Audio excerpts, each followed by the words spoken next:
চোখ যদি বন্ধ হয়ে যায়, দ্বিতীয় আবদার, মাথাটা হালকা নিচু করেন সবাই, everybody put your head down a little bit, হালকা মাথা নিচু করবেন। চোখ বন্ধ, মাথা নিচু। আমিও আমার মাথা নিচু করে ফেলেছি। আমি 1 থেকে 5 গুনব। এর মাঝে আপনি ভাববেন আপনার জানাজা কালকে ফজরের পরে হবে। এর মাঝে আপনি ভাববেন আপনি 3.5 হাত মাটির কবরে সাদা কাফনের কাপড়ে প্যাকেট হয়ে শুয়ে আছেন। 1, এই যুবক ভাই ভাবেন, আব্বা চান ভাবেন, ও আম্মা চান আপনিও ভাবেন। 2, 3, 4, আস্তাগফিরুল্লাহ, আস্তাগফিরুল্লাহ।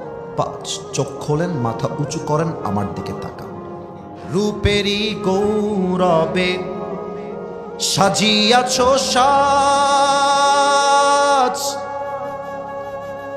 সোনা দানা কত কি আর রাজকী পোশাক। যেদিন প্রাণ চলে যাবে সবই পড়ে রবে, প্রাণ চলে যাবে সবই পড়ে রবে। গায়ে দেবে মার কিনো থন রে মোনাহামার, কেন বান্ধ দালান ঘর। সিরাজগঞ্জবাসী জাস্ট একটা লাইন আমার সাথে গাইবেন, আমার বিশ্বাস আপনারা আমার চাইতে ভালো গাইবেন। গান আমার সাথে। একদিন মাটির ভেতরে কেন বান্ধ দালান ঘর, ঠিক কিনা বলে? দেহ তোমার চরম চর গলে পচে যাবে, শিরার উপর শিরাগুলি ছিন্ন ভিন্ন হবে। মন্ডু মেরু দণ্ড সবই হবে খণ্ড খণ্ড, মন্ডু মেরু দণ্ড সবই হবে খণ্ড খণ্ড। পড়ে রবে মাটির উপরে মোনাহামার, কেন বান্ধ দালান ঘর। একসাথে। একদিন মাটির ভেতরে কেন বান্ধ দালান ঘর, ঠিক কিনা বলে? আমার আল্লাহ রাব্বুল আলামিন বলছেন, ওয়ামাল হায়াতুদ দুনিয়া ইল্লা মাতাউল গুরুর। This life of this world is nothing more than play and entertainment. এই দুনিয়ার জীবনটা চাকচিক্য আর ধোঁকা ছাড়া কিছুই হতে পারে না।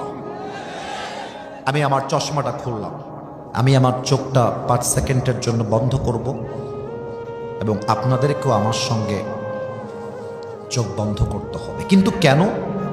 Let me explain first. আমি ব্যাখ্যা করছি। চোখ বন্ধ করে 2টি কথা ভাববেন। Look at my 2 fingers. 2টা আঙ্গুল দেখে বলেন কয়টি কথা? একটু জোরে বললে এখন খুশি হব। কয়টি কথা?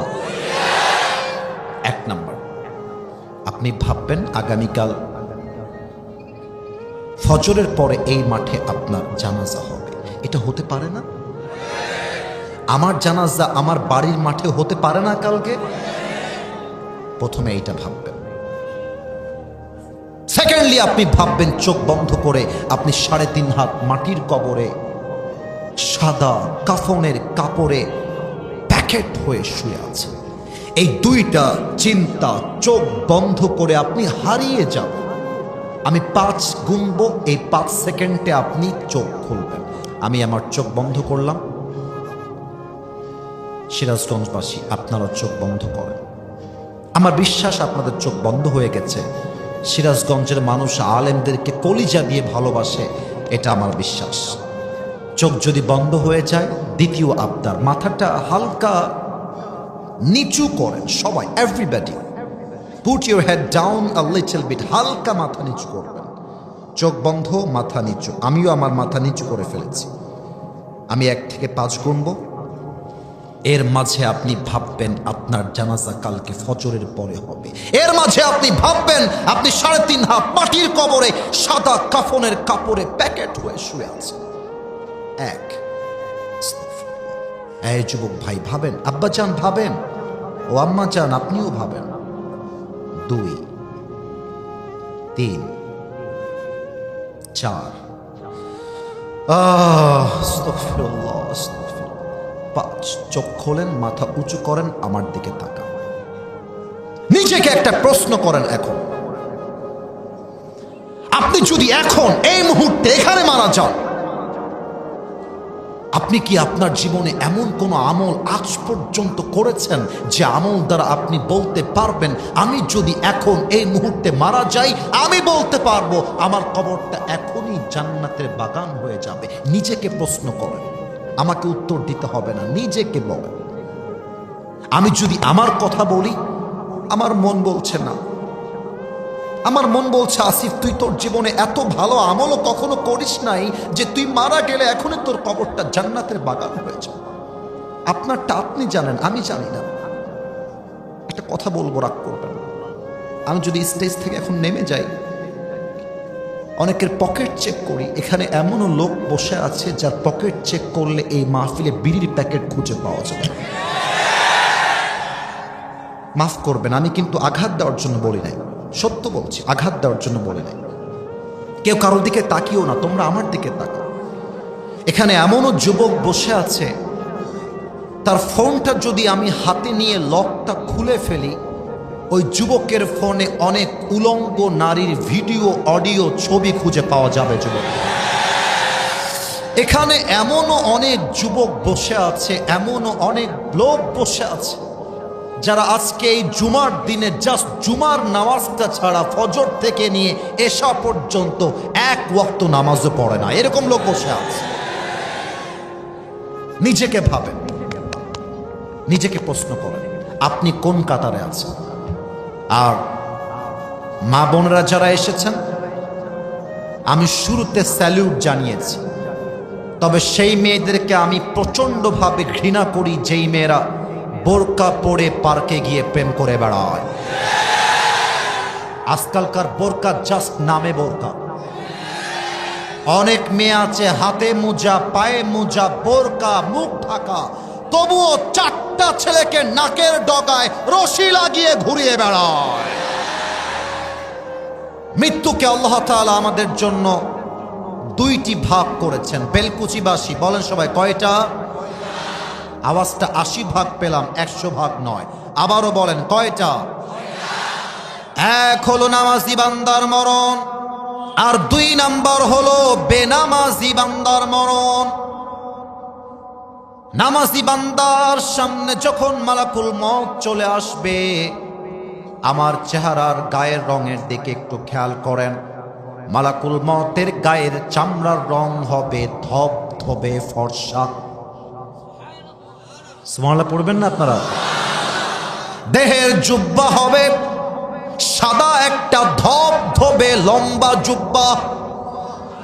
দেখতে হবে তাগড়া যুবকের মতো, মুখে থাকবে লম্বা লম্বা চাপদাড়ি। নামাজি বান্দার সামনে যখন মালাকুল মউত দাঁড়িয়ে যাবে, ডাক দিয়ে বলবে, ইয়া আইয়াতুহান নাফসুল মুতমাইন্না উখরুজি ইলা মাগফিরাতিল্লাহি ওয়া রিজওয়ানিহি। এই নামাজি বান্দা, বের হয়ে আস। আমি একটু অভিনয় করব এই মুহূর্তে হাদিসটাকে প্র্যাকটিক্যালি বোঝাবার জন্য। নামাজি বান্দা এভাবে বসে আছে, মালাকুল মউত বলছে, ইয়া আইয়াতুহান নাফসুল মুতমাইন্না উখরুজি ইলা মাগফিরাতিল্লাহি ওয়া রিজওয়ানিহি। নামাজি বান্দা, বের হয়ে আস। এটা মালাকুল মউত বলছে। তখন নামাজি বান্দার জবানটা খুলে যাবে। নামাজি বান্দা বলবে, আইনাল খুরুজ, জানা है तो कहां जाना है, मेरा आखिरी ठिकाना कहां पर है, যাবো কোথায়? মালাকুল মউত বলবে, ডান হাত দিয়ে ইশারা করে, look at my right hand. ডান হাত দেখবেন, ইলা মাগফিরাতিল্লাহি ওয়া রিজওয়ানিহি। আরে বের হও, টেনশন নাই, আল্লাহর জান্নাত তোমার জন্য অপেক্ষায় বসে আছে। আচ্ছা, এবার মাইকটাকে হটিয়ে দিচ্ছি হাদিসটাকে আরেকটু প্র্যাকটিক্যালি বোঝাবার জন্য। নামাজি বান্দার রূহের দিকে মালাকুল মত এই কথা বলার পরে তার ডান হাতটা এগিয়ে, বাম হাত না ডান হাত? ডান হাত, বুঝতে হবে কিন্তু। রূহটা যখন বের করবে, এত মারাত্মক হাদিস, আমি বলতে গেলে মাঝে মাঝে আমার গায়ের পশমগুলো দাঁড়িয়ে যায়। একটা পিঁপড়া যদি আপনাকে কামড় দেয়, আপনার যে পরিমাণ ব্যথা হয় তার চাইতে কম ব্যথা, কম কষ্ট, কম আঘাত দিয়ে নামাজি বান্দার রূহকে কবজ করে নেওয়া হবে। চিন্তা করতে পারেন? আচ্ছা, আরো প্র্যাকটিক্যালি বোঝাই। আমার হাতে একটা টিস্যু আছে, দেখা যায় না? কথাটা আস্তে বললেন। এই হাতের এই টিস্যুটা কি দেখা যায়? একটু জোরে করে বলবেন তো, এই টিস্যুটা কি গোল না চারকোনা? উত্তর সঠিক, কিন্তু আসতে পেলাম উত্তরটা। গোল না চারকোনা? আগে আমি হাদিসটার আরবি বলে দেই, then I will translate in Bangla, এরপরে বাংলা তর্জমা করে দিব। কাফাম মিন আকফানিল জান্নাহ ওয়া হানুত মিন হানুতিল জান্নাহ। নামাজি বান্দার রূহকে কবজ করে জান্নাত পর্যন্ত নেওয়ার জন্য আল্লাহ তাআলা জান্নাত থেকে একটা লাল রেশমি রুমালের চাদর গিফট হিসেবে, হাদিয়া হিসেবে জান্নাত থেকে দুনিয়াতে পাঠিয়ে দেবে। আই কান্ট এক্সপ্লেইন মোর, এর চেয়ে বেশি ব্যাখ্যা আমার কাছে নাই। কিন্তু বেনামাজির মৃত্যু কত ভয়ঙ্কর হবে, যাদের পকেটে বিড়ি আছে তাদের মৃত্যু কতটা ভয়ঙ্কর হবে এটা বোঝাতে চাই। বেনামাজি যুবক যে হবে, বেনামাজি মুরব্বী যে হবে,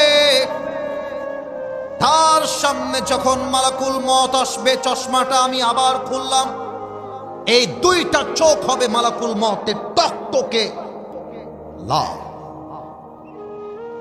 গায়ের চামড়ার রং হবে নীলাভ বর্ণের চামড়া, দেহের জামার রং হবে কালো কুৎসিত, পা থাকবে জমিনে, মাথা থাকবে আকাশ বরাবর বিশাল লম্বা। বেনামাজি মালাকুল মতের চেহারা দেখার পরে থরথর থরথর করে কাঁপবে, কাঁপতে থাকবে। এবার মালাকুল মত বেনামাজির দিকে চোখটা রাঙিয়ে এক চিৎকার দিয়ে বলবে, ইয়া আইয়াতুহান নাফসুল খাবিথা উখরুজি ইলা গাযাবিল্লাহ। এই বেনামাজি, বের হয়ে আয়, আল্লাহর গজবের দিকে, জাহান্নামের দিকে বের হয়ে আয়।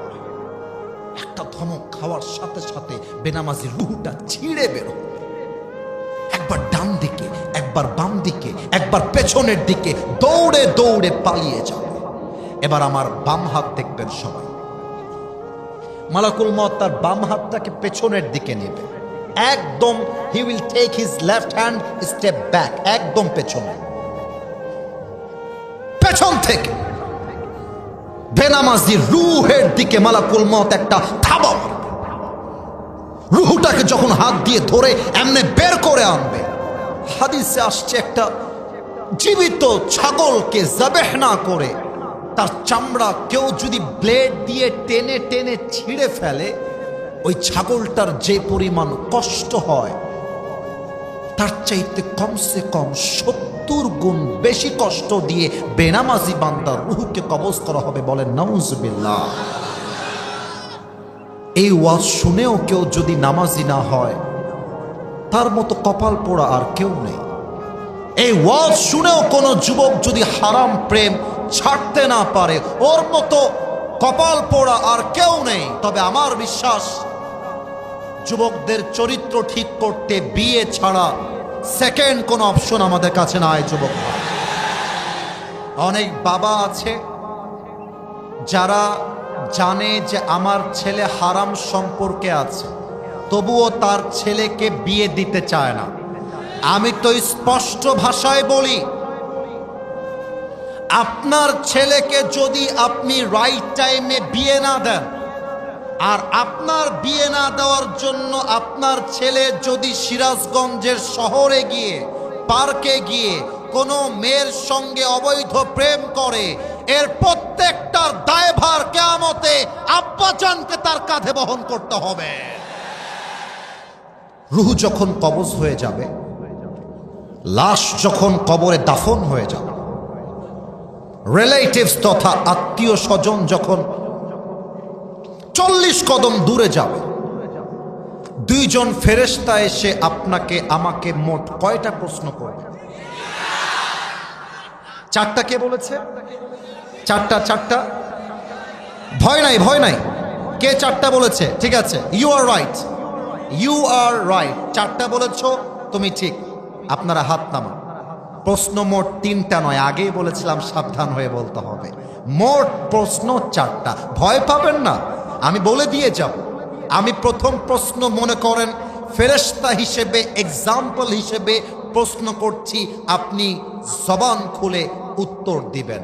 মান রব্বুক, আমাদের রব কে? আওয়াজটা আপনাদের সিরাজগঞ্জের হয় নাই। আচ্ছা, আর একবার আল্লাহর নামটা বলবো। আমাদের রব এক সত্তা। বলেন সিরাজগঞ্জবাসী, ওই রব কে? আল্লাহ আমার রব, আল্লাহ আমার রব।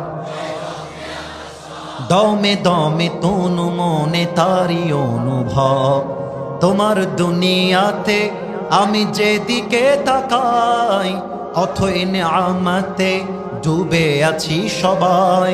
পাখপাখালির কণ্ঠে শুনি তাসবিহ কলো রব, তাসবিহ কলো রব। বলেন সবাই, আল্লাহ আমার রব। দমে দমে তনু মনে তারি অনুভব। রবকে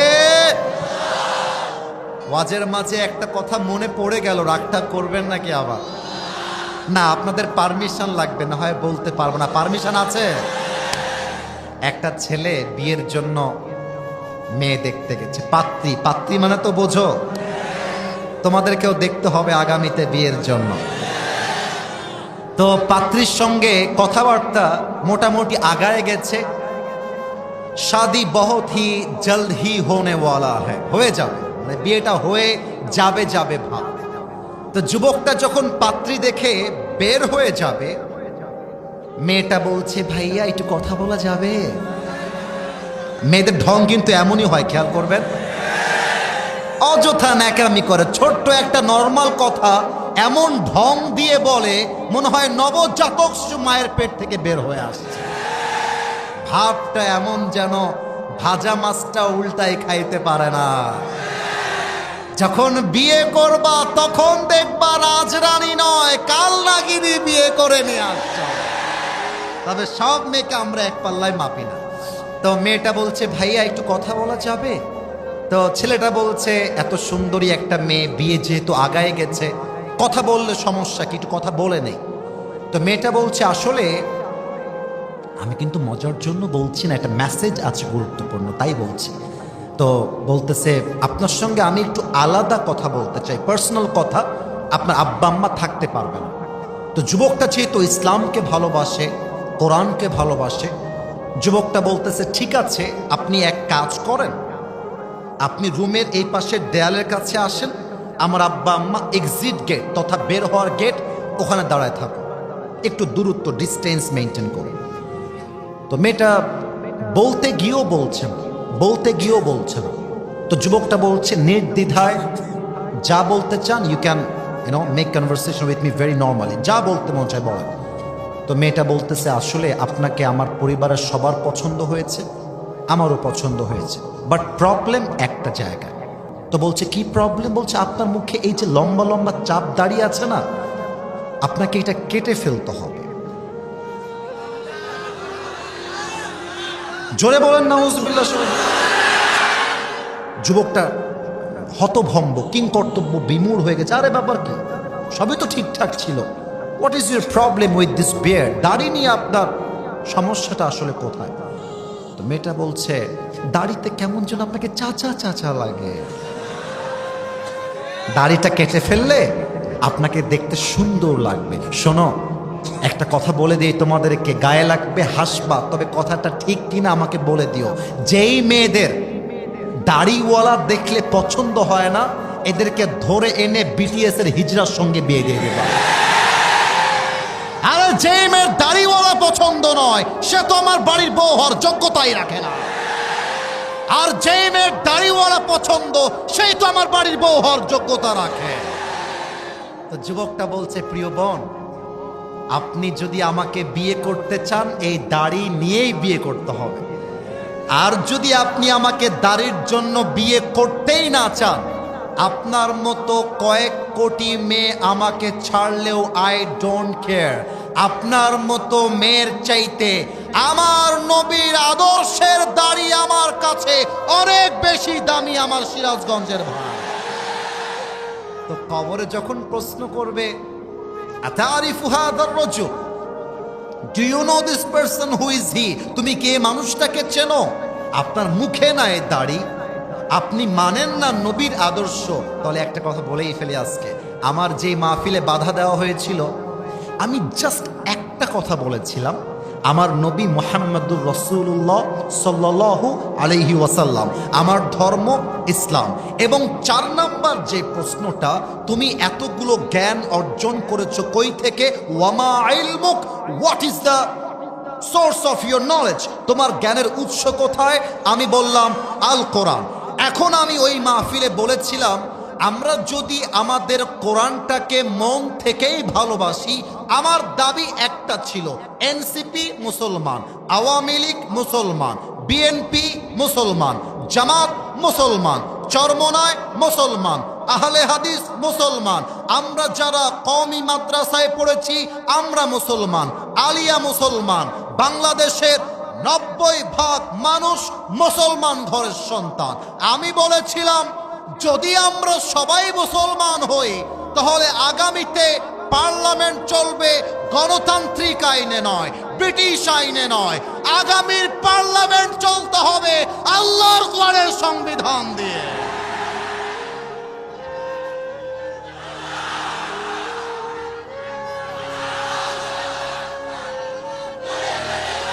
আমি কেন বললাম যে কোরআন দিয়ে পার্লামেন্ট চলবে? উনি আমাকে বললেন, আমি অমক দলের নেতা, কথাবার্তা হিসাব করে বলতে হবে, মুখে লাগাম লাগান রাজনৈতিক বক্তব্য দেওয়া যাবে না।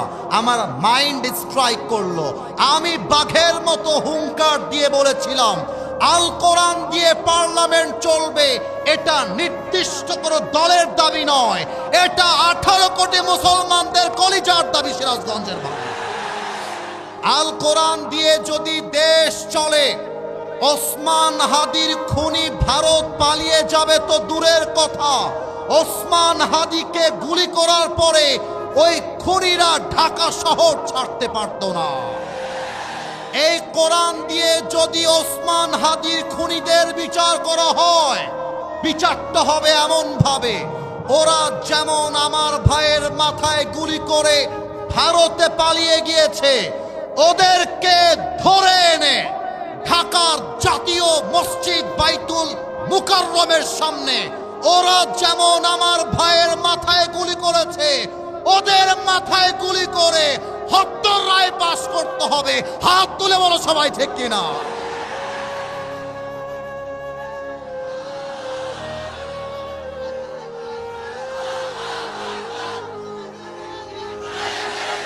ওসমান হাদি আমাদেরকে শিখিয়ে গিয়েছে, বিড়ালের মতো 500 বছর বেঁচে থাকার কোনো দাম নাই।